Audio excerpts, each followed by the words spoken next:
Let's do it.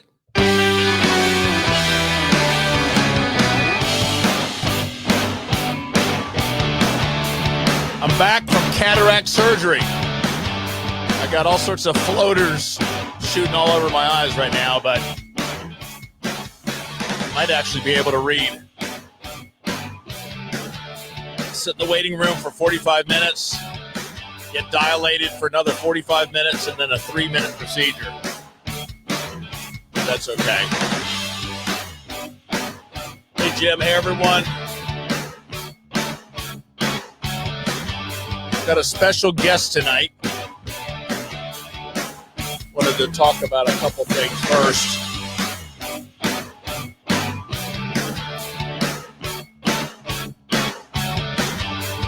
After the 38-minute intro.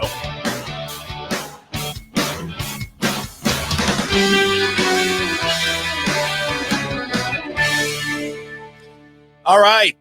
Good evening, everyone. Welcome to Sober Talk Live. It is Thursday night. Good to have everyone. It's Jeff Graham coming to you live from the Coal Room. This is Sober Talk, and you are here because you either want to get sober, which we're going to talk about here in a second. You need to get sober, or perhaps you're just sober curious. Regardless, we're glad you're here. How do you know if you have a drug or alcohol problem? Well, because you're watching the show. Probably a good indication. I know Tom and I both have started, requit, whatever the words is, and restarted so many times. We're really hoping that this is going to be our last, and hopefully with us all working together, we can all make that the same and just run this one out. So good to have everyone here. Did want to start. I'm going to bring a guest in. I want to keep this a little light, but a couple things came to mind that I wanted to bring up. I got a call from someone. We talk about at the beginning of the show, either you want to get sober, you need to get sober, or perhaps you're sober curious. But I had a friend of mine, I just got a text who's out of state, just relapsed. He was coming up on a year. And I don't know the circumstances yet. I'm still trying to get some details, but really sounded down. And for whatever reasons, he went back out. And I thought the guy was very strong, and I don't know what the reasons, if he was not working his recovery program, sticking to his plan. I don't know. I'll find that out, but those are the things that we have to, hopefully he and I and everyone in his group can try to figure this stuff out. But someone had posted on another site, and I'm stealing words from someone I even heard tonight, from someone that I'd like to get on at some point. But we're talking about the difference of wanting versus willing. And I wrote something. I don't know if some of you probably saw it on the group Facebook page, but I always wanted to be a professional drummer. I really wanted to do that, but I was not willing to put in the time to do it. I wanted to do a lot of things in my life. I want to run a marathon. I'm capable of it, but I know I'm not willing to do what it takes to get there. So wanting and willing are two different things.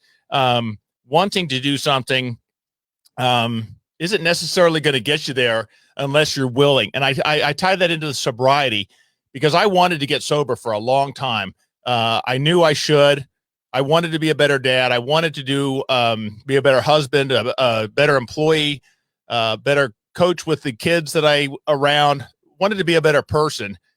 But it wasn't until I hit my bottom, which thankfully wasn't too far down there, but it wasn't until I hit my bottom that I finally became willing to do what it takes to get sober.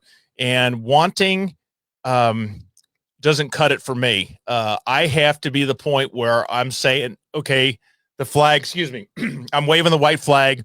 I can't do this my way. Jeff is once again 0 for 943 at getting this thing done. So I was willing to listen to people on shows like this. I was willing to listen to people in meetings. I was willing to read. I was willing to do whatever someone said versus listening to my own, because it was a failed attempt. So I don't know where with my friend what happened. I'm still trying to find out. But if someone is capable of getting sober, but they're not willing to do it, it's going to be a very hard uphill battle. I think if we don't necessarily have the tools, but we're willing to do whatever it takes to get sober, we got a great shot at it. Willingness comes from the heart. That's not something anyone can make someone else do. That has to come from within. And sadly, for so many people, that willingness will really only pops up when they've been knocked down as low as they can go, which is sad. I know that before I hit my rock bottom, I had no willingness to do the work.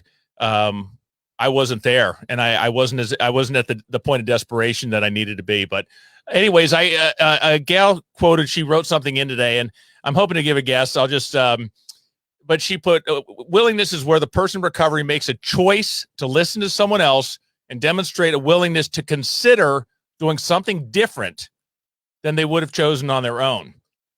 To not choose their own way is rarely easy, but critical to growth, change, and progress in recovery. Until someone is willing, nothing can change, even if someone is capable of the change. And if a person is willing, they can become capable. The reverse is rarely true. A capable person is not able to change if they are not willing. So it was kind of a litmus test when I read this earlier this week and wrote about it, and then read some more stuff tonight. It's kind of where I looked in the mirror, and I guess it's my little, am I willing to do whatever it takes for this journey? Because it's extremely rewarding. It's the greatest road, the greatest decision I've made, but it takes work. It takes effort.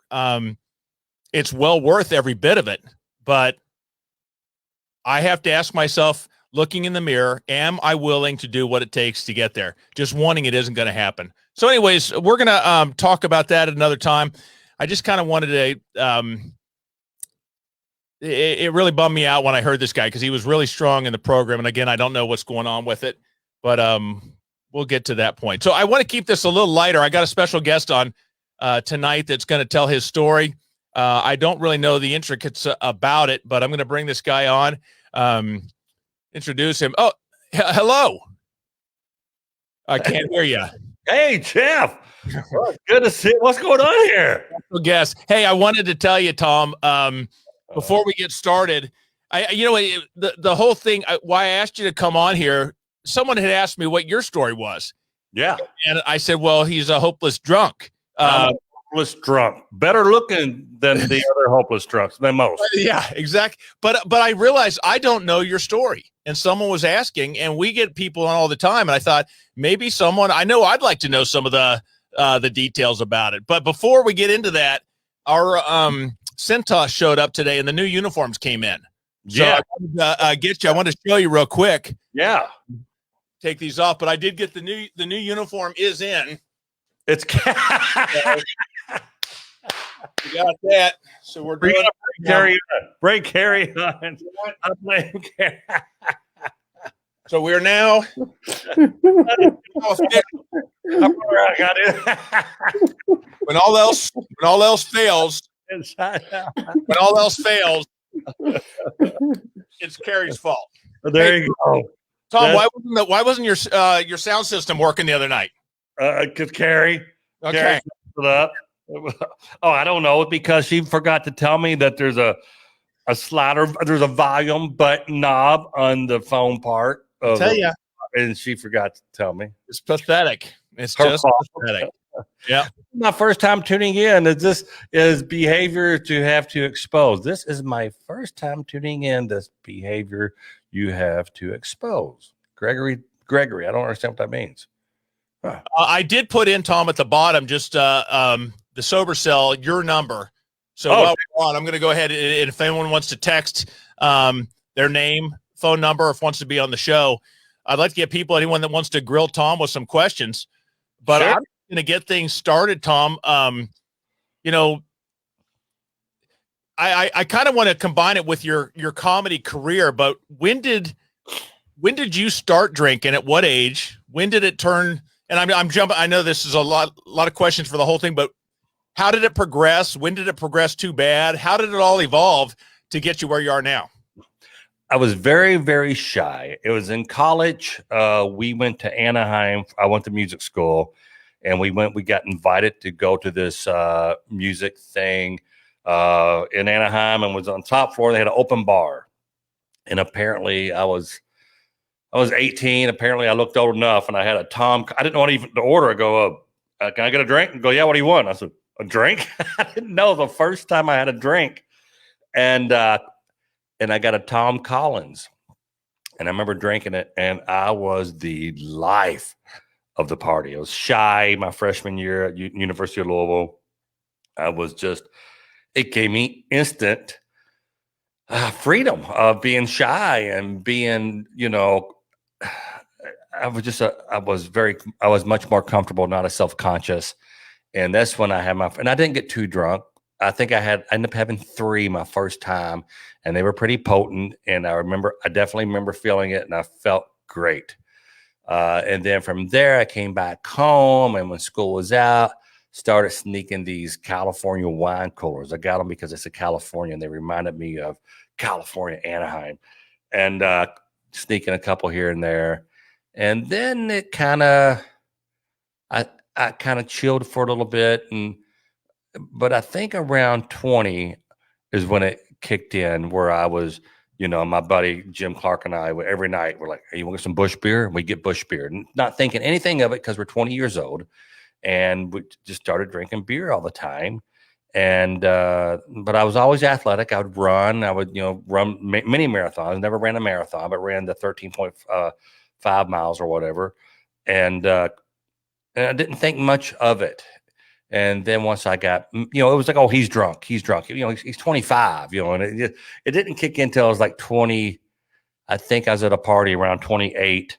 Were you popular at that? I mean, in those early days, or were you still just a shy kid? Because right now you're the most, with all the CDs you've done and everything else, I find it hard to believe you were shy. I wasn't shy. I just didn't have a lot of confidence.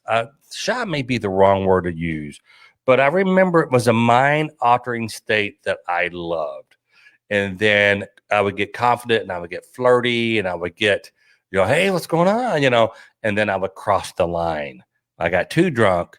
I would cross the line and get too flirty, and come home wearing a condom or something like that, something stupid that never happened. But just you'd really, I didn't know when to stop. And I was at a party in my 20s, and this girl said, "You need to stop drinking." I go, "Oh, I'm not driving. She said, "No, you need to stop. I've seen you out a few times. You just have to stop. You're drunk." And I'm like, that's crazy talk. I'm not even 30 years old. Why the hell would I even consider quitting drinking? And so I kind of chilled out a little bit. And I remember meeting y'all heard this before, but I met my biological father, and he asked me, I asked him, "Hey, Paul, did you drink? Do you drink?" He said, "My side of the family, Tommy, you drink or you don't drink." And that's what that was.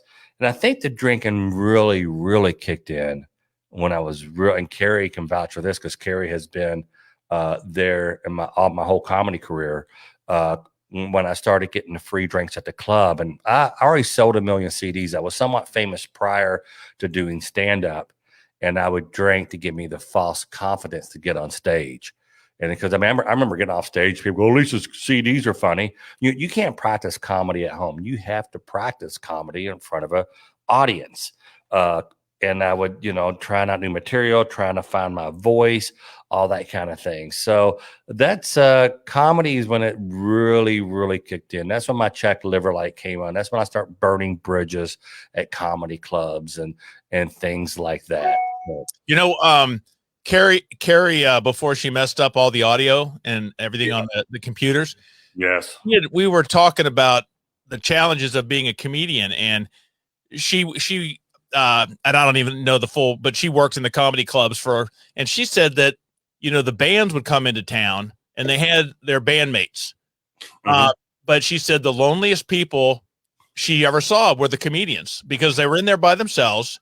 They were walking the halls all day, napping, drinking, just a really tough environment. Not let me elaborate on that. Yeah, because most people drive 45 minutes to work 8 hours. We would drive 8 hours to work 45 minutes.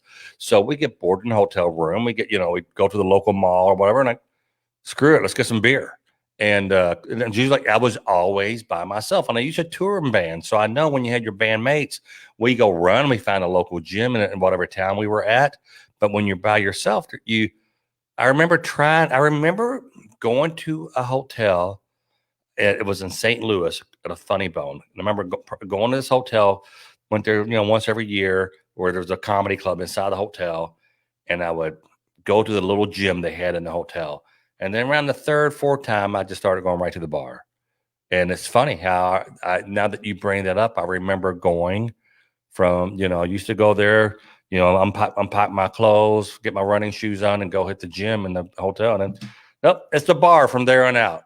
The occupational hazards of being a road comic, it's god awful. I mean, I would say 75% of comedians have a drinking problem. Yeah, I could myself, I would have been the get into the hotel, drink heavily and try and get that 3-hour nap where I could then come back and, get up and then perform and start all over again. I would get, I tried to sober up enough to do the show and got called out many times for being drunk on stage. Just awful.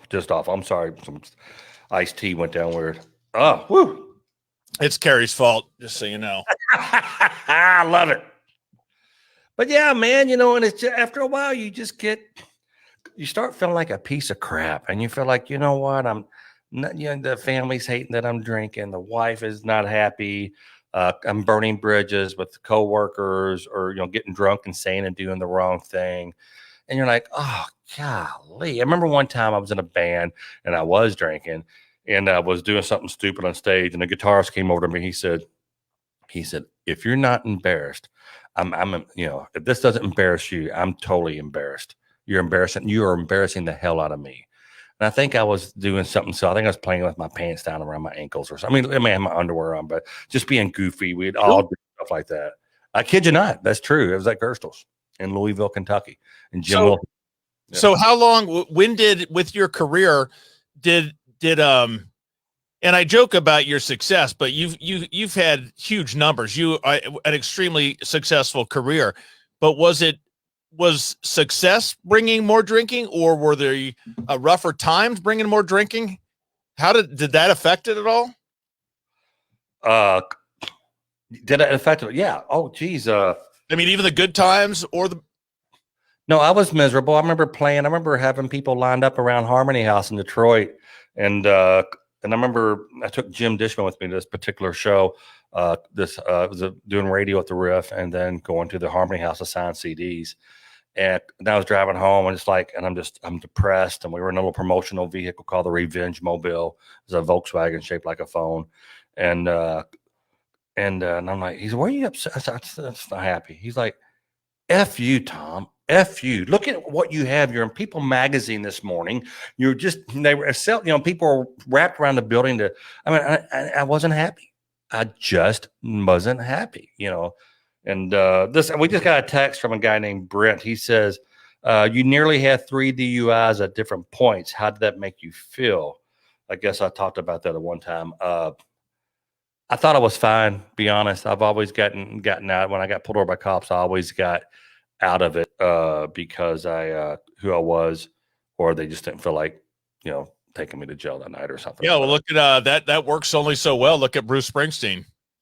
Yeah, the boss, yeah, just lost his. It just came out that he'd gotten a DUI, I guess, back in November, and they, I guess, Jeep just ran that ad with him over the Super Bowl and had a big campaign, and they just pulled it from him.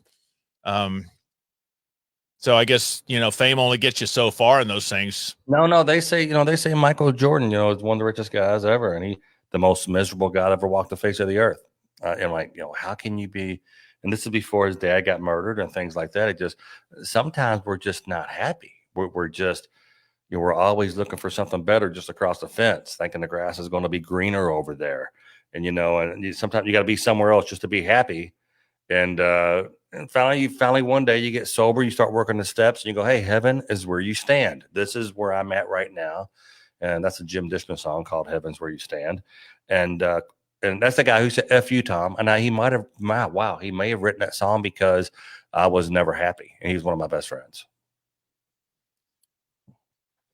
you know, you hear that a lot about comedians, and I think that's just a high pressure. But I've said this to you before. Your position, you know, I don't have people. I sell industrial equipment, and I don't have customers buying me shots for selling them some tools or, you know, a crane or whatever, you know, I'm selling to someone. I don't get them delivering shots to me, thanking me for that. As a comedian or a performer, that's got to be. Yeah, I remember when I finally got control of it. I did a place in Indianapolis. It's actually called Greenwood, and they had an airplane. I forget the name of the place, but it's called the Punchline or something. They had an airplane that went into the building, and the night before I had gotten drunk and still had a decent show. But the next night I told the waitress, I said, don't send any shots to me. If they buy me shots, just send me water. You know, and I can easily say, nah, guys, I can't drink while I'm performing. But you know, someone buying you a shot, are you too good to drink with me? You too good to have a shot with me? I've had that people say that. But you know, I could have gone, no, it's not that I'm too good. I'm just, you know, I have a problem with drinking. I should have just been honest. But I remember having all these, like, I bet there was 15 shot glasses lined up on the stage where they kept on sending up shots, and they didn't know it was just water. They thought it was tequila. But that's a little trick that we'll do sometimes. But yeah, it is an excuse. I mean, everyone wants to, hey, can I buy you a beer? Even I bought you a beer when the first night I met you. That was the first thing I did was come on. I remember took me to a Comedy Caravan bar over there. Yes. Yeah. So when did you know? And I know we ask personal questions. Go as far as you want to go with it, but did it come from family? Did it come from internal? Did it come from friends? Did it come from reviews? I thought I had no. I've always, you know, I remember someone stealing one of my pranks, and I got a bad review on something. I remember seeing this thing on ALL News, and I thought, oh, they're covering my prank. It was another guy who's now a dear friend, but was using my material on viral and making viral videos of my content. And I remember I fell off the wagon then. You know, I just didn't have the coping skills to, you know, you're always looking for excuses to drink. It's going to be something bad happens or something really good happens. There's always an excuse to drink. And what was the other part of the question? No. You know, getting sent down to the basement, getting in trouble with my wife was a free pass. Oh, well, yeah. The other thing, yeah, right. I used to go out to the garage and clean the garage out. Just any reason to go out there and sneak beer out of the fridge. Mm-hmm. I thought I had I was raised by a single mom who was a drunk, and she stopped drinking later in life. But she'd wake us up 3 o'clock in the morning. She'd come home. She's a musician. Come home and was pissed at something and wake us up at 3 a.m. and make us clean the house up and dragging you around by your hair and all this stuff. I thought was normal. Mom's a great woman. Don't get me wrong. She's incredible. How she did it. Being a single parent, I don't know, but I was telling my therapist, my addiction therapist, she's told me, well, addiction derives from, some kind of abandonment or trauma as a child. And I'm going, I had a normal childhood. She goes, no, what you've told me, that's not normal, Tom. That is not normal. So I think it comes from that. I think it's in my genes. My father was an alcoholic. My mother was an alcoholic. And I come from a whole line of alcoholics. Everyone that I remember meeting in my life, or uncles and stuff, were alcoholics. I was talking to someone, Tom, about a Super Bowl, a game, or an event that is a great fun event. And what I don't understand is I can be having a great time, and I still wonder why am I getting this urge to want to drink.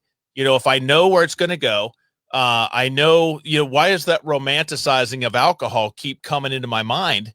And I'm talking, that's fading fast, which is great. But, it was like, if I'm having a great time, why am I craving to drink right now? And the only answer I got was, welcome to alcoholism. I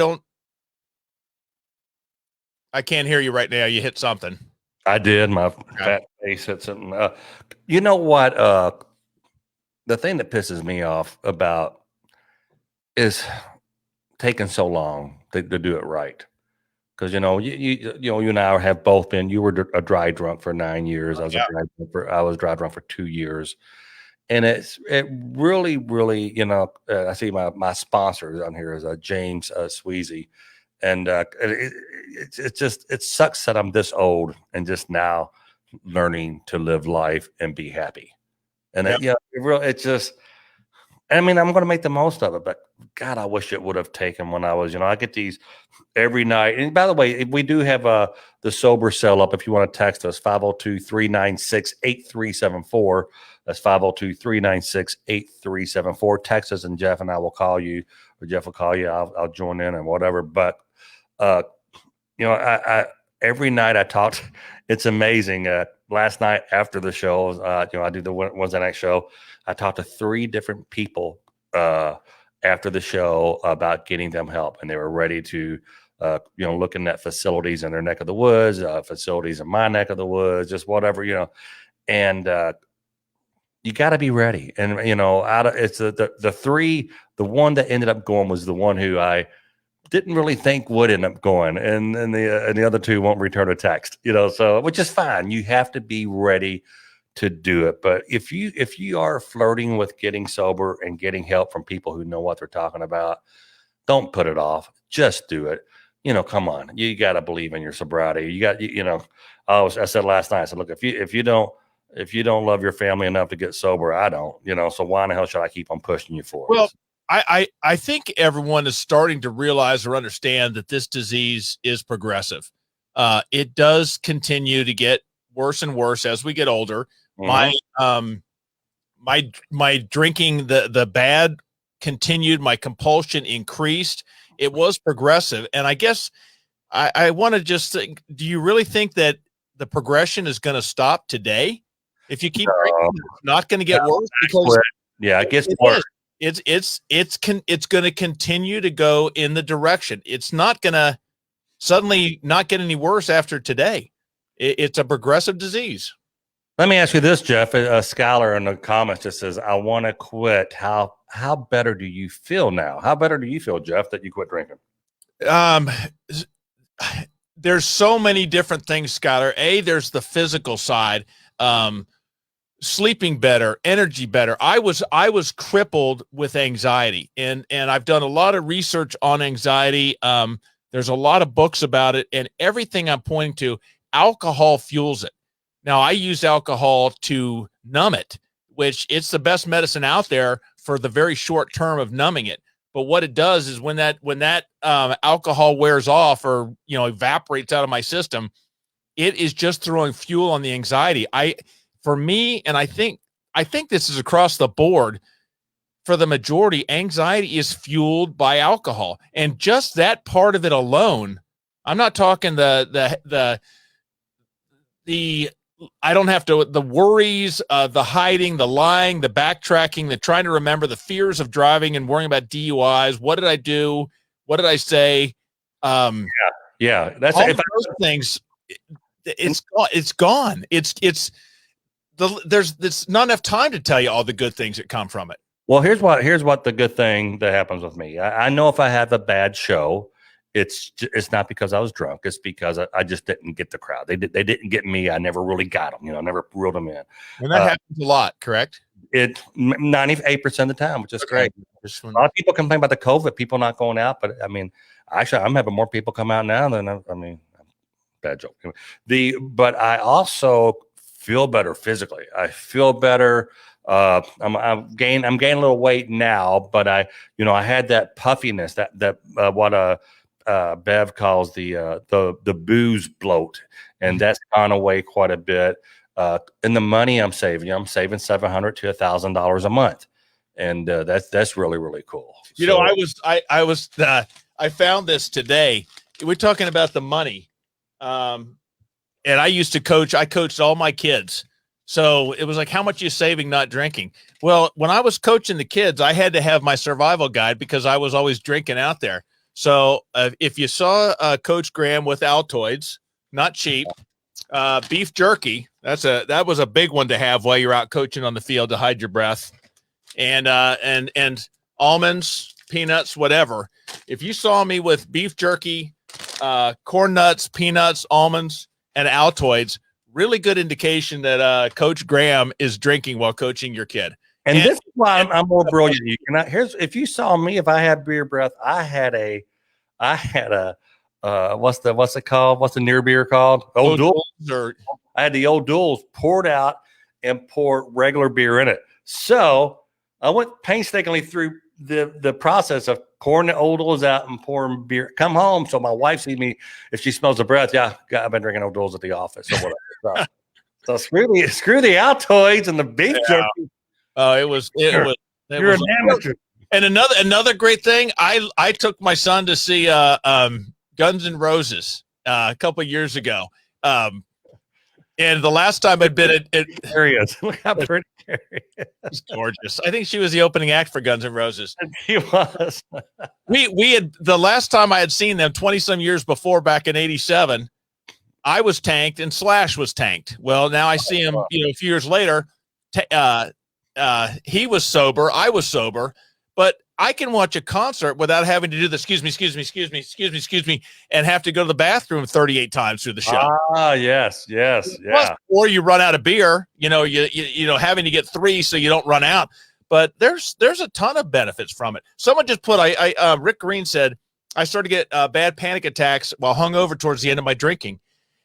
Panic attacks destroyed me. You don't even know how much time I wasted dealing with those.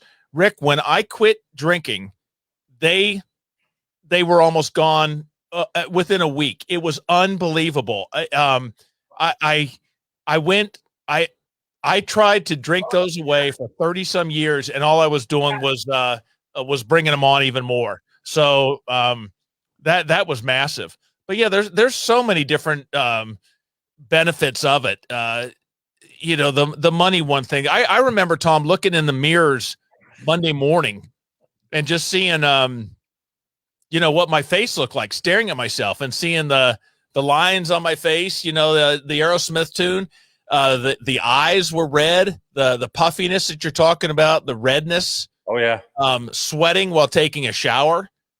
All those things. It was going down fast. Let's see here. Thomas, thanks again. Without your outlook, thank you very much. Without your outlook, I'd be SHIT. Yeah. That's and cool. The panic attacks after drinking considered withdrawal. Are they? I don't know, because I had the panic attacks, while I was drinking. They were not at the moment I was drinking, but in the morning all the way until I started drinking again. I was just floored by them. I mean, they crippled me towards the end. You should have gone before we started, Tom. Look at the clothes he's wearing. Look at it's 8 o'clock. Tom, don't touch is he touching the thermostat? He's not allowed to touch the thermostat. This is show. This is actually my show right now, and he's sabotaging it on purpose.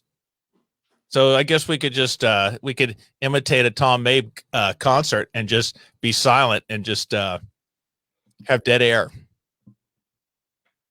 Hey, this is great. Hey, thanks, Tom. You're really helping out. You asked me to come help you on your show, and yet I'm ready to pass out. I had to turn the air on real quick and get me a bottle of water.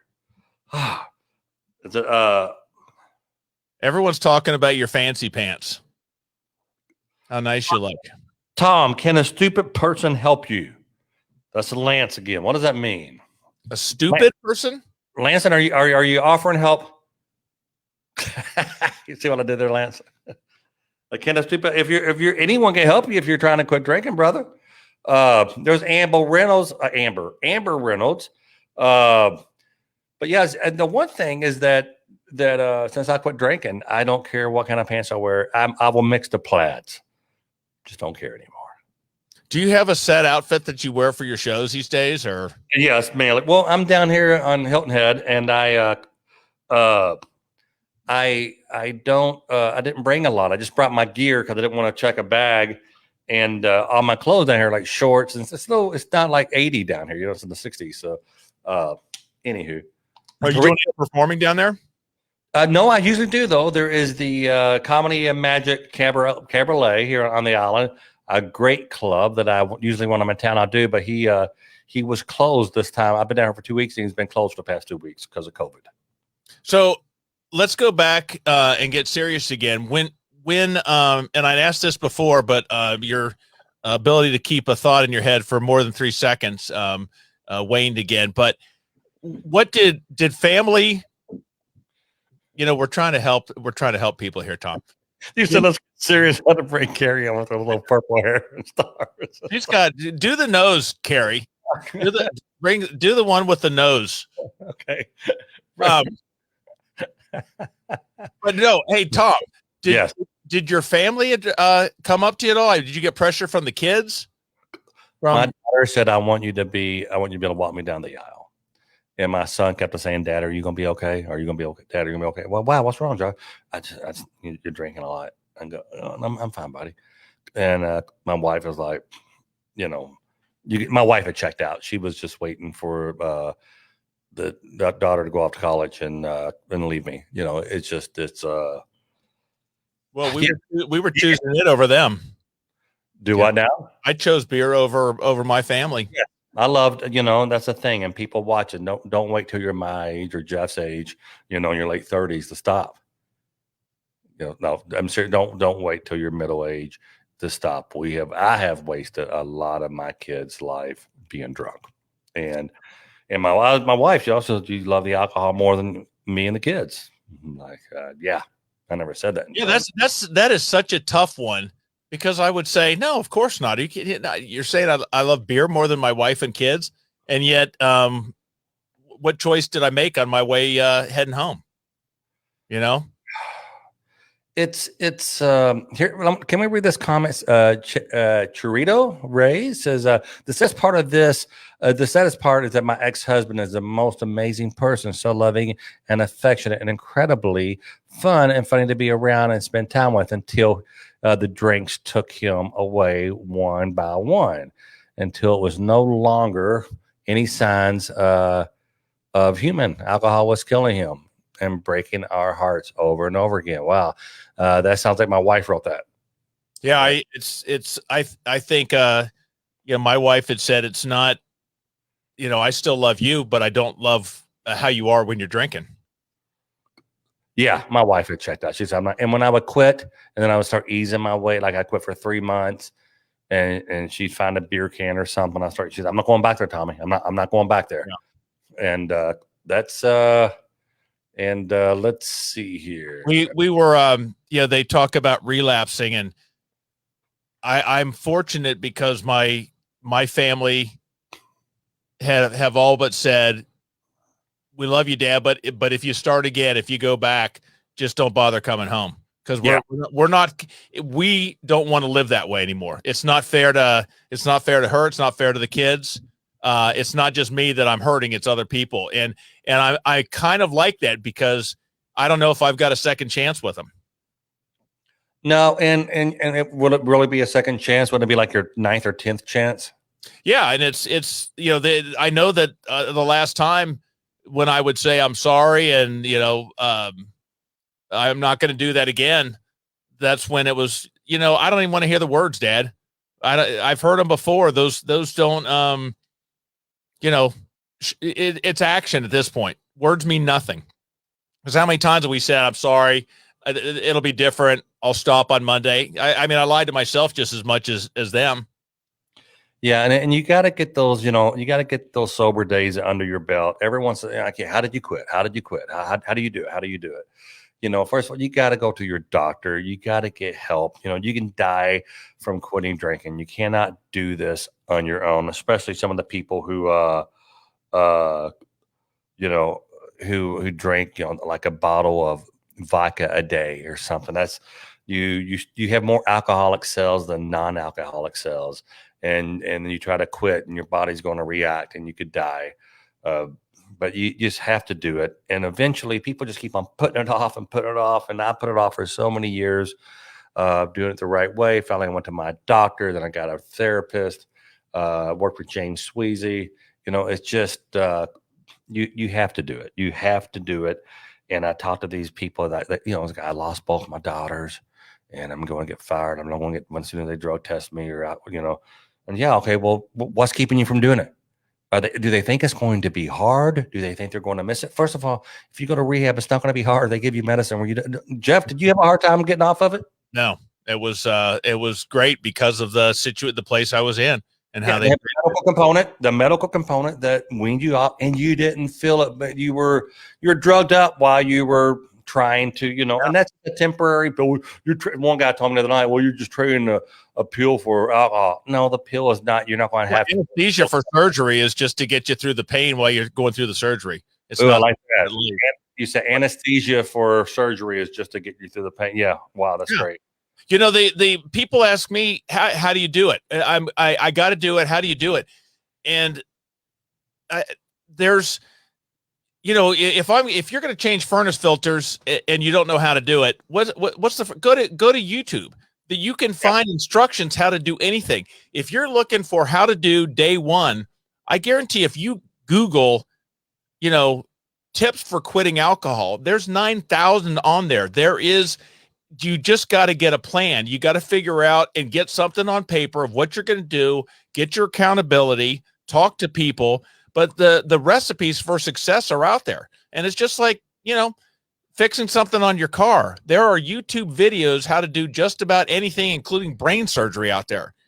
I wouldn't depend on the YouTube video to get sorry. Well, you know what I'm saying? It's not for the initial, not the medical part, but I'm just talking about for tips on how to get through a Friday night. How to deal with I'm going to be at a Super Bowl party this weekend, and there's plenty of tools out there that people are for your disposal. Yeah. Just having a plan is the key for me. It is. And anyone listening, if you feel that, I don't know, if you're here, we got 122 people watching right now. If you're here and I don't know where you are in your alcoholic journey, maybe you have a loved one who you get ready to kick out or whatever it may be. If you want help, please reach out to us. We have a lot of friends and people we know and trust that we can guide you toward. And that's sobertalklive@gmail.com. Sobertalklive@gmail.com. If you want us to call you, text the sober cell. It's 502-396-8374. It's actually scrolling at the bottom screen there. It's 502-396-8374. And we'll have you on. I keep it. Lance, did you want us to call you? Jeff, you gave my number, so that's why I kind of took over here. Yeah, no. Please do. Let's call. You want to call Lance real quick and see if without you giving me the number. See, you're going to have to make sure your Bluetooth is on from your phone into that the Roadcaster. Yes, and that should be good. I just don't want you to have to give a phone number across to me. Let's see. How much on the side do you think since you're? Who's this? Okay. Let me see if I can do this. Let's see. Jill, if you're medically, can you wean off and go to AA to be successful? AA was great for me. It gave me the structure. There are plenty of other programs out there. It was the one that I was dumped into for lack of even knowing others, and it worked great for me. The support in there, the resources, I'm a huge proponent of it. The 12 steps are something I still stick with, but program here, we support them all. Find what works best for you. Can you hear this, Joe? Yeah. Hello. This is Steve. Hey, Steve, it's Tom Mabe and Jeff Graham calling from Sober Talk. How are you? Good. How are you guys doing? We're good. Jeff, you have any questions for Steve? Steve, what's on your mind? What's going on? We talked to you the other night, right? Yeah, last night. Yes, sir. I just you guys talking about the kids and all that keeps my mind turning because, like I told you, man, I'm a single father of all these kids on my own, and and I feel the same sentiments as you guys. And I am the one that also said, they gave me the medicine and whatnot to help me quit drinking and all that. And I know that probably sounds like a BS excuse, but it was Adderall, and it just made me feel high. So I just it was uncomfortable for me. Yeah, someone gave you. First off, They thought that you were drinking to self-medicate your attention deficit disorder. That's what it was. They thought. Jeff, you hear that? Yeah, I've never heard, and I'm not a doctor. I don't know these, but I've never heard of anyone. I think what we got was a Valium equivalent. Besides, the vitamin aspects, some other things, but it was not a It was a controlled amount where I don't even think we felt anything as far as feeling like I would have abused a Valium or something. It was just enough to keep the DTs and whatnot under control. But I've never heard of anyone getting Adderall for that. No, you need to go to another doctor. That doesn't sound right. Yeah, that was when I was actually in a facility, and I was up there. Oh, yes, right there, guys. Told you my kids are loud. But no, I was in there for about 2.5 weeks, and that was, they decided that was what was best. And I mean, I felt different. I mean, in the facility, I was feeling all right, obviously, but I was taken away from my chewing tobacco and alcohol, so obviously something was good because it took it. The alcohol wasn't there, but that was. Well, Steve, but as soon as I got out. Yeah, as soon as you got out, what? No, I was just saying, as soon as I got out, I realized that it was almost like trading one substance for another, because it was just, it just made me feel high. It just gave me something temporary to not want to drink. Well, let me turn you down for a second. Let me talk about this real quick. Yeah, That doesn't sound like, and again, I think you got to research programs. I don't know enough about, that just doesn't sound right. And to put someone out on the street after putting them through that and then just cutting them loose. I know a lot of people in the recovery industry, and and my sister's a surgeon, and she, sister-in-law, and I ask her about a certain doctor or a certain hospital, and some people will say, I wouldn't let that doctor operate on my cat.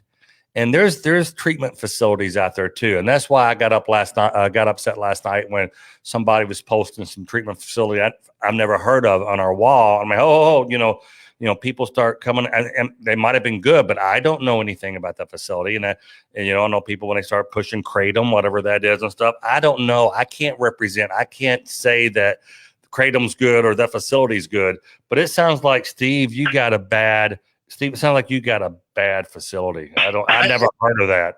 I think you just, it's with a doctor, a mechanic, you ask for reviews, you ask for options, you compare, because I think to go into one blindly, but I would want to know, referrals, whatever, but you have to ask questions. This is your life. You're trusting these people with. Right. Absolutely. And I was actually pretty frustrated because I was with my ex my now ex, my wife at the time, but Luke took me to the ER, and that was the facility that they, just sent me to. It wasn't like I even had a choice in any of the matter whatsoever at that time, and I wasn't happy about it, and that kind of scared me away from going back in to get an actual treatment. And like I said last night, I've been in and out of AA, and I'm gladly willing to go, but with COVID and stuff, and I got my kids, even the meetings that are open, none of them in my area offer babysitting or anything like that. So it's just kind of, they've got Zoom AA meetings. Dude, here's the deal. You love the alcohol more than your kids or something. You're making excuse after excuse in my opinion. Are you drinking now, Steve? Do you still drink? Actually, I have drank a little bit today, but after talking to you last night, I decided to not buy anymore. So, well, there you go. But still see a doctor, and maybe I get it, man. You got your hands full, but there's a lot of great. Carrie has always in the private group. Steve, follow the private group on Sober Talk here, and there's a lot of great Zoom AA meetings out there.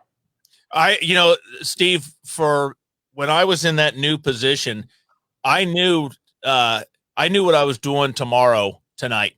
I knew what meetings I was going to go, and that was during the COVID thing. So I did a lot of Zoom stuff, but I did not have to wait till tomorrow evening when my kids were driving me. My kids were older, but what I'm saying, kids driving me crazy, stressful day and then to decide what am I going to do right now?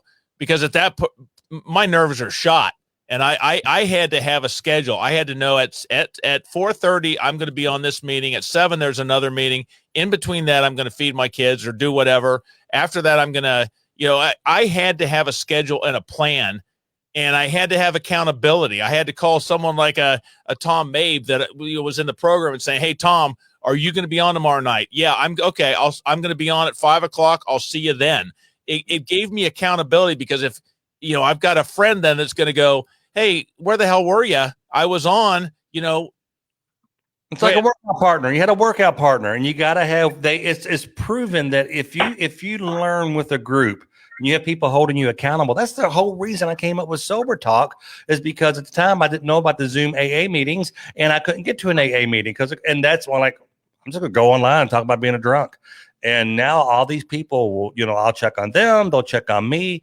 It's a wonderful thing. We hold each other accountable. We can't. There's no way I can do it alone. I'm so good at lying to myself. I got to have others that are going to hold me accountable, because if I'm going to rely on Jeff to babysit Jeff, that's just not going to happen. The tools are out there, the instructions are out there, but as far as the caddy on this show, we joked about the barrel full of monkeys, but yes. The bottom line is that is funny, but it's true. I gotta link up with people that are going through the same thing to hold me accountable, to pick me up when I'm not wanting to do it, and say, I'm not in the mood. I don't care. Get your butt in here to the meeting. This is what we got to do for each other. So, yes, I agree, Jeff. And Kenny Rice said, can y'all, Kentucky boy, can y'all post some Zoom links on your page? I believe on a resource page, but if Carrie can kind of maybe throw there's some AA, get the nose going, Carrie, or the long nose that you did that one. Nose. If you can post some of the AA links, because I used to just Google, I did 24-hour AA Zoom, and there's all sorts of stuff will pop up. So you can find them easily. You just got to do a little bit of digging. Steve, good luck to you, buddy. I'm going to open the phone for someone else, but I appreciate you, man. Call me if you need me. Hang in there, Steve. You guys are done. Stay strong. Good luck. That must be tough to be a single dad and trying to keep it all together. I couldn't keep it together. There's two of us raising our kids, and two of them. And my wife goes, "How are you so calm right now?" I'm like, 4 beers.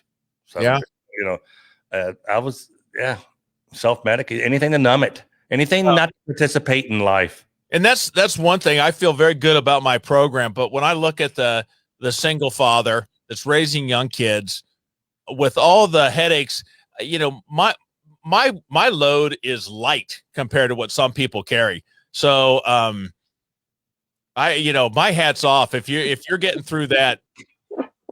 Can we be a little more professional here? I thought it was funny.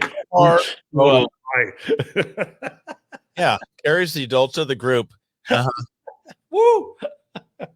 We're not a glum lot, Jeff. That's the truth. That's a meeting. We're guys just talking about. That's what I love about this group. It's fun sometimes. Well, like I've said, I've cried enough about this thing. I'm going to have some fun with it. I'm working hard, and you put in this kind of effort, I'm going to reward myself with having some good laughs with some fun people. Hey, I want to give a shout out to Laura. Laura, our resident nurse, seems to be her team won, Jeff. She's Laura from Tampa.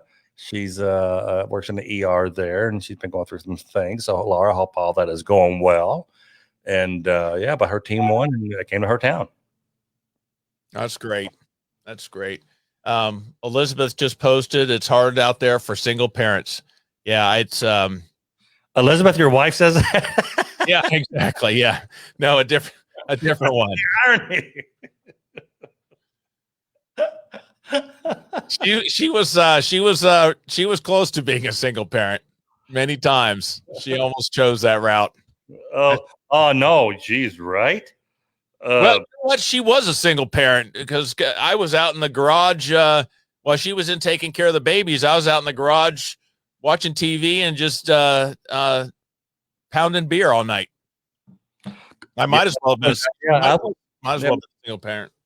Yeah, same here. My wife is I mean, if it wasn't for being so good looking and wealthy, I don't know why she's sticking around with me.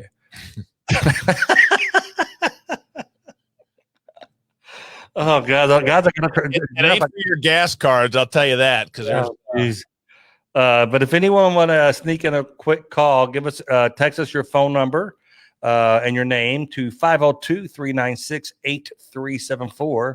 502-396-8374. I might have I've got a guest on the Saturday morning, what do I call it? Soberling Saturday celebration.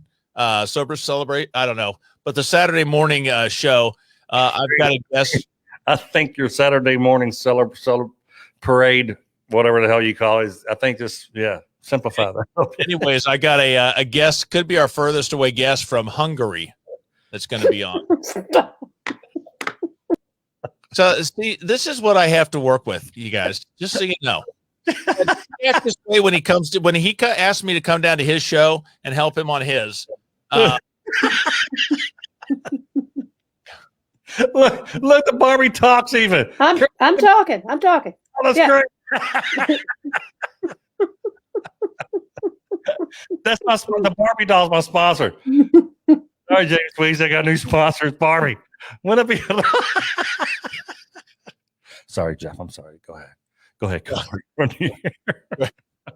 So you know what we need to do? We got to start putting a couple of clips in because there's some new people that are joining this group that don't know who Tom Mabe is and some of his background. I think we need to start putting a little a 5-minute clip at the beginning or the end to show some of your. Is that a comp assault? It's like you're one of your compliment me and cut me off the time. No, it's just trying to kill dead air time. Laura, Tom and Jeff are live. Can you talk? Hey guys, yeah. Hey, congratulations to your team and all that. So, how's work going? Heck yeah. Oh, it was busy, crazy busy. So I saw something you were posting. I said I was trying to read it. So I'm just going to call her. So, guys, Laura is our resident nurse, and she's from Tampa. And I had a big Super Bowl thing that's happened there. So I had a patient come in drunk, and I discharged him, and his wife beat his butt out in the ambulance bay. Oh, tell me about. She had enough. Wow. Yep. She told me. She said, "Can you keep him?" I said, "No, ma'am." She told the police officers to look the other way, and she took her purse and beat the crap out of him. Oh, that is great. That is great. Yeah, we saw a lot of intoxication after the Super Bowl, of course. I saw Tom Brady was and he made a funny tweet about us. Hell, give the guy a break. He's not an alcoholic. He plays every Sunday. No, I mean, if there's this was his 7th. I mean. I don't know. Yeah.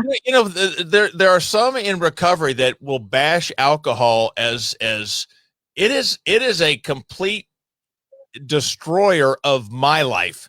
It's not a destroyer of other people's lives. It's not a destroyer of my wife. Now, indirectly, you can say that. Doing that. It's not. Why do they continue doing it, Jeff? Like, why? What if I go tonight and have a beer? You know that. Yeah. You know that. The only problem I see is the drinking and driving thing. Other than that, but there people that can use it properly. I'm not. If I'm allergic to bee stings, because I can't go out and barefoot in a yard, we shouldn't destroy every bee out in the world. That's my problem that I have to deal with. Amen. Yeah, exactly. The man was on a boat. Won his 8th Super Bowl, 7th Super Bowl. 7th Super Bowl. He was enjoying it with the team. None of them were driving. They all got on a bus after the boat parade. They were having a great time. But the city of Tampa, they were just making fun of him and Gronk and, saying they're a disgrace. The way they were acting. I hate everybody. I hate everybody. Jeez. Well, that's turn your misery and feel better about yourself by bringing someone else down.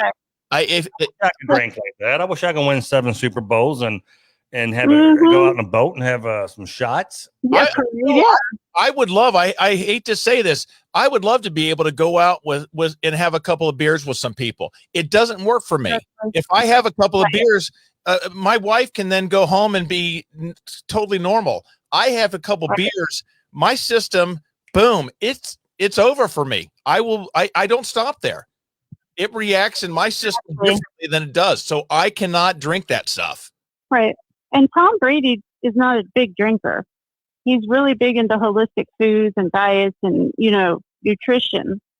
But he was that night, and I don't blame him. I agree. But Jeff, I just wanted to say I've been going back and watching all of your shows and stuff, and I just want to say thank you. You're amazing and awesome, and it's nice to get to know you through the videos. So I appreciate it. It helps me out a ton. You mispronounced it. It's Tom. It's not Jeff. It's Tom. Laura, I thought we had something. I thought we were friends. No. What the I'm hell sorry. is this? Hey, look. Let's see. Here we go. No, here's the real look. There. Yeah. There. Oh, there. Look at her. That's Carrie. She's nicer than Jeff. It's Joff. What do you have? Look at me. Well, you can't. Oh, right here outside his name, Jeff. Geoff. Joff. Joff. My best friend of the whole wide world, Joff. Joff. Oh my God. Joff. Hey, I was wanting to ask you guys, Laura. You've been around. You've been around since day one or so. Yep. Jeff, are you going to possibly do a Zoom AA on the Sober Talk page? I don't know if we're going to do an AA because I think that has to be approved through AA. I would like to do. I don't know. It's completely my goal, but I'm not sure how. We just have a AAA meeting. A AAA meeting, yeah, exactly. We're like real bad alcoholics. AAA. Well, I mean, is that like a? I have a cars won't start. Drinkers with dead batteries. No, I would love to do something like that. We're gonna do Tom, right here, buddy. Eyes are here. Eyes are. No, I want to go. One of the things I'd like to do is some panel discussion with callers, where we can just bring some people in on Zoom and have multiples and bring up just discussion topics and hear multiple views on it.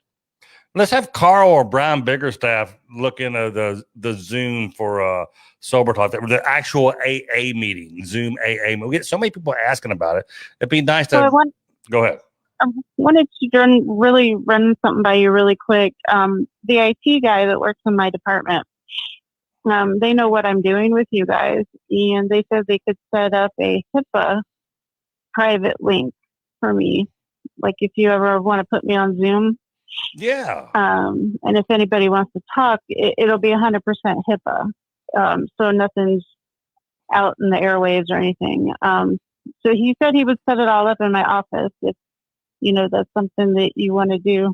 Yeah. So I would love to do that kind of stuff. The only, like with AA, to, I think, use the term AA, we have to be approved, I believe, through them. That's the only, but definitely, there's so many opportunities. Oh yeah. But you know what's really cool is that Carrie has figured out, people like worry about this anonymous thing. Yeah. She has figured out to change the way people look. So that I don't know if it's Carrie. She looks like some kind of gladiator or something. The guy from Braveheart. Does it look good? That looks good. See? Oh golly. We can change her voice and make them look like a Barbie doll. Joel, you're right. Screen your guests better. Yeah. No, this is an example of live and learn. Carl says certainly not a glum lot tonight. I ruined it. Time for me to go to bed. I ruined it. I will tell you what happened. Carrie, take that thing off your face. It's making me. I can still see her. I called him like quarter till, and we. I'm like, I was like, man, can y'all do it without me? Just like, no, you're my guest. I don't need guests. I just. We talked about this earlier. He did a show last night, Laura. He's Mr. Serious. Does a great show. It was fantastic. Jeff. I run the show, and he's a complete goofball. Yeah, pretty much. Pretty much. But the one good thing, I am looking at my screen and I can read it right now without my glasses after my laser surgery today. Carl, Oh, you had it done today? Yeah. 118 million. Carl. 100. You had your LASIK surgery today? Well, they just it was just cleaning up. They lasered the one lens away. It was a long wait and then a longer wait to get Novocaine dilated, and then they it was like 3 minutes of zapping in there. But yeah, it's That's great. Didn't realize how bad it was. You're doing well, huh? Yeah. That's good. That wasn't until an hour ago when I introduced my special guest. We enjoy it tonight because you won't see Tom Mabe on Tuesday. Who says this? Too much goofing off for me tonight. I am so sorry. Who says this, guys? This I want to make this right. We got. I'm not going to read who it is. I just hate that someone really. It was just at the end, right? It was just okay. Well, that's okay. I know who this is. Well, you both got me in trouble now. No, you're fine. Sorry, New York. Sorry. They're going to be in my PM. Jeff, let's bring it down. Let's make it a little depressing here. Yeah, I got drunk and I ran over 9 dogs in one day. So I've had enough depression in my day. I want to start enjoying life again. I depressed myself and too many other people. I want to start having some smiles. Yeah. But I got to keep doing what I'm doing to earn that. Yep. It's when we're blowing off steam. It's been a little bit of a people don't realize all the work we do outside of the show. We're on the phone constantly talking with people. Yeah, I woke you up from your nap 10 minutes before the show started. Oh boy.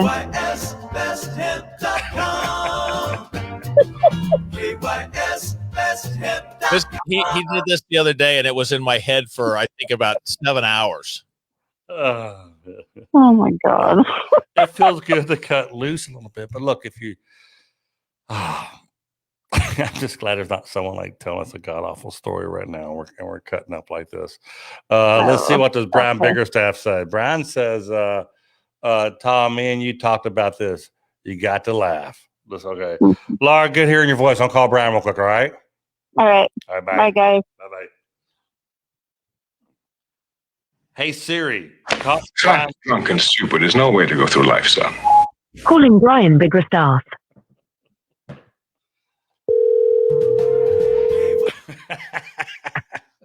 Hello. Brian, you can have the mic. I don't want it anymore. You can have the chair. Set it to whatever height you want. It's yours. Let's see what Brian looks like. Oh, there's Brian.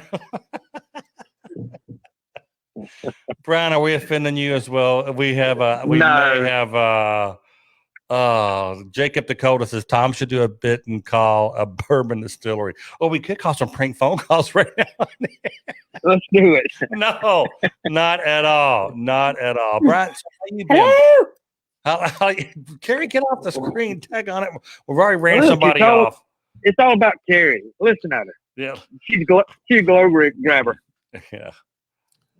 No, I'm having a good day. It's been real good. You're not working with a 5-year-old and a 6-year-old that have just discovered a new toy. Okay, hold on. I'm getting sober. Well, let's see. If getting sober, let's get this what Carl Martin said. He said, if getting sober was easy, I would get drunk every night. My motto. So I think what he means by that is that he would get drunk because he could get sober the next day and then get drunk again. You know, guys, I seen someone one time that was sitting around that just got sober. I mean, they was only sober like a week, and it was an AA group. We went out, and everybody's laughing, cutting up. And this person couldn't understand why everybody was so happy. They said, I don't get it because I'm so miserable. And I said, keep working the program and doing what you're doing. You'll be happy one day also. Yeah, that's a good point.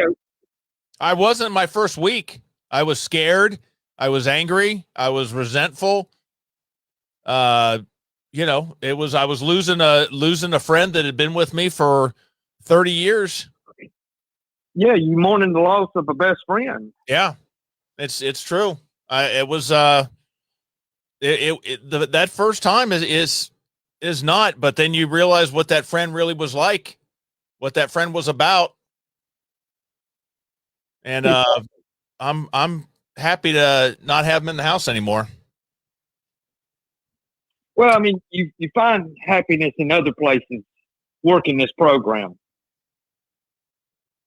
Well, there's just the little things in life. It's, tomorrow morning waking up and not having to wonder, what did I do last night? And do I have to sneak beer cans out of the house and get them to the trash and run them down the street and put them in someone else's dumpster? And then seeing a customer and wondering, do I smell like a brewery when I'm going to be in front of them? And also in today's world, people take videos and pictures of you. And yeah, tell me about it. I've seen videos of myself, and I mean, I was mortified that I actually ate like that, and I didn't remember any part of that. Yeah, I had, I think I said this on the show, but my wife got that Ring doorbell deal, and when it was a year ago, the Super Bowl, my debacle that she had videoed, asked if I wanted to see it.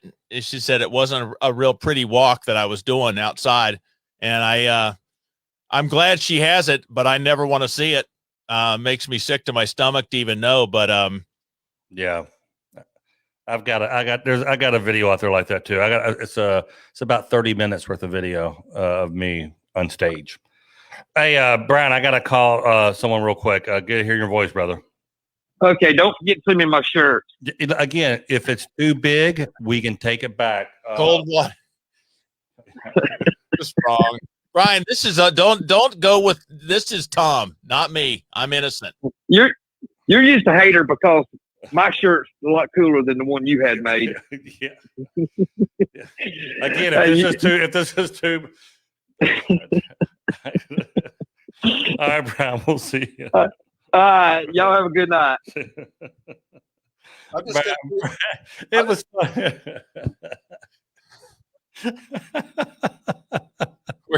We're gonna have the sober talk, and it's Carrie's fault mugs in nice link here soon. Hey, do we have time for one more call? I like to end it on a serious note. I feel like this is some celebration. I feel like this is the New Year's Eve. Let's say this, Terry. Can we just replay this New Year's Eve? Oh God! All right, let's have a moment of seriousness. We're running people off. Hello. Hey, James, Tom Mabe, and Jeff Graham from Sober Talk. How are you? Hey guys, what's going on? Well, we're being too silly, and we figure we know James Sweezy is on the phone. James, my sponsor, and I know I'm probably the most challenging sponsor you've ever had. Big mistake, James. Big mistake. You're up there. That's okay. I don't know if there's such thing as being too silly, right? Like laughter's the best medicine, dude. When I got sober, I remember at 30 and 60 days sitting in the homeless shelter, and me and my friends were laughing, like belly laughing. And that was like a gift that I hadn't felt in so long. So, I don't know. Being able to laugh. That's right. Being able to laugh. Because I can tell you, I talked to. It doesn't happen at your shows. We know that. Hey, James, Brian Biggerstaff and Carl Martin is going to alternate taking Jeff's place. This is last night tonight. It's all his. No, but that's right. I talked to people today on the phone. I kid you not. People who are struggling, and they are so far from laughing. They're a couple months away from being able to laugh or smile. And what's that? There's a time to be serious in certain meetings when somebody's really struggling and they're asking you for help, there's times for everything, but definitely on a live podcast on Sober Talk with Tom Mabe and Jeff. And, we have to have fun too. And, in my addiction and in my alcoholism, there were times where nothing was funny. Nothing was a laughing matter. So I'm glad I can laugh today and enjoy a good time on Sober Talk. Oh, well, good. Well, you made it. James, I don't know if you heard, I was talking earlier, but a friend of mine that I had gone through a lot of, he was an AA'er, and had moved, and I just found out today that he relapsed. And we're having fun right now, but it's been a real tough day for me because I can feel what he's going through right now, and the having that he fell down that path, and it's just tragic. I don't know what's going to happen. I'm still trying to reach out and get a hold of the guy. He's out of state, but there's plenty of stuff I can cry about and be glum about. When I get a chance to laugh, I'm going to take it. It says our public relations policy is based on attraction rather than promotion. And if you want to attract me, let's not sit around and be glum and boring. I look to sobriety, and one of the first questions I had is, what am I going to do for fun in sobriety? Right. And I asked a girl, I know she was 12 years sober at the time. She's doing great. But I said, hey, Jenny, well, what do sober people do for fun? And she said, well, you can go bowling. And I said, okay, Jenny, what do I do with the rest of the decade? Right? Like I go bowling once every 10 years. What do I do with the rest of it? No. Yeah, show me how to laugh, y'all. Show me how to have a good time again. I appreciate you. Sober talk and you guys is a true attraction to you can sit alcohol down and live a fun life, right? Yeah. Keep doing what you do, guys. I appreciate it. Have you, I don't know if you know the story we had in the shirt, James, but thanks for the kind words. That does make me feel better that, we're able to laugh now. That's a good thing. But Brian Biggerstaff, Brian and Jeff had this thing. They're constantly cutting each other down. And Jeff and I are both, I'm 6'4" and handsome, and Jeff is, he's 6 foot. And anyways, 6'4". Are you 6'4"? Anyway, we're giants. And James, you're a tall guy too, but we poke fun of Brian because he's a smaller guy, and I don't think you watched the other night, but he came to Louisville, did sober talk in studio on a Wednesday, went home, then he did with Jeff Saturday morning, and then came down to Hilton Head and did Saturday night with me, and I made him a shirt, and it's his official sober talk shirt. I don't know if you saw this or not. I saw it. Yeah. Oh, is that what the little shirt was for? Yeah, I bought that tiny. Yeah. It's just wrong. He said, and I remember he got mad. I said, Brian, won't you stand on that chair and jump up and kiss my ass? Hey, I'm pretty sure Brian's on board too. I'm pretty sure. Oh no, Brian's a regular. He's going to come down one Wednesday and do a show with Jeff and I. We like when people swing by. But so anywho, I tell you what, man, I speak in the addiction recovery community a lot. I speak in front of big groups. You know what I mean? And man, my sole aim is to go in, and there's a trilogy to it, right? Entertain, inform, empower. Right. Okay. So I'm going to inform you that I'm a drug addict, alcoholic, crack smoker. Like I'm just like you, if not worse. Right. I'm going to empower. I'm going to tell you how I got over it, but at all costs, everything I can do to entertain. If I can walk out with the room laughing, I won that night. Because a lot of these people, man, it's been a long time since they had to have a good laugh. Yeah. I was sure ready for it. And then you relapse after coming to my show, didn't you? I was waiting for it. Yeah, exactly. All right, James. Go ahead. I'm sorry. Oh, go ahead. No, Tom hands out Sober Talk Live invite tickets for people leaving his show. He figures it's a good way to drum up business. They're most of them are falling off the wagon. That's I felt James, you came to one of my shows. There's like a 2-drink minimum. What did y'all drink? Just Diet Pepsi? You order appetizers, right?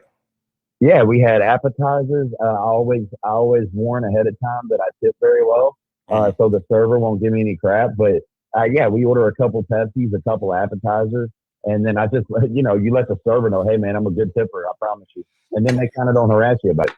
Yeah, good. Hey, you can always buy somebody if you're in that situation. You can always buy somebody at a table next to you a drink. Say here, I like that idea. Well, maybe we'll save them a seat at AA when they're ready. I always like when they bring the check to me and I'm not drinking, and I look, I'm like, I'm sorry, what's 3% of $22? Oh God, I'm glad you say that after they've already. Yeah, right. Before after they've made the drinks and delivered the food. Yeah.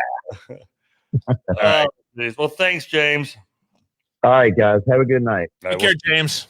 All right. See you, Jeff.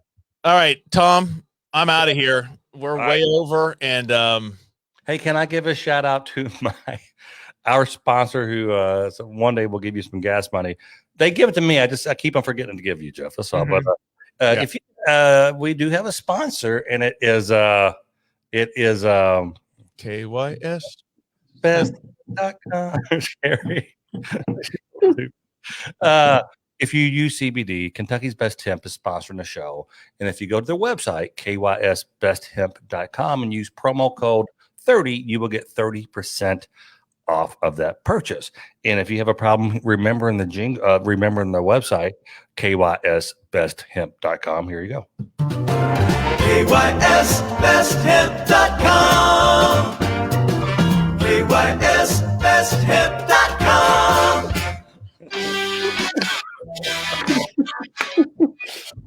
Are we done, Jeff? Yeah, I think permanently. I've never seen a room count of a negative number before. Series finale, the last sober talk ever. What's a carrot? I'm drunk. She's a carrot. We don't have to turn the show off. Facebook did it for us.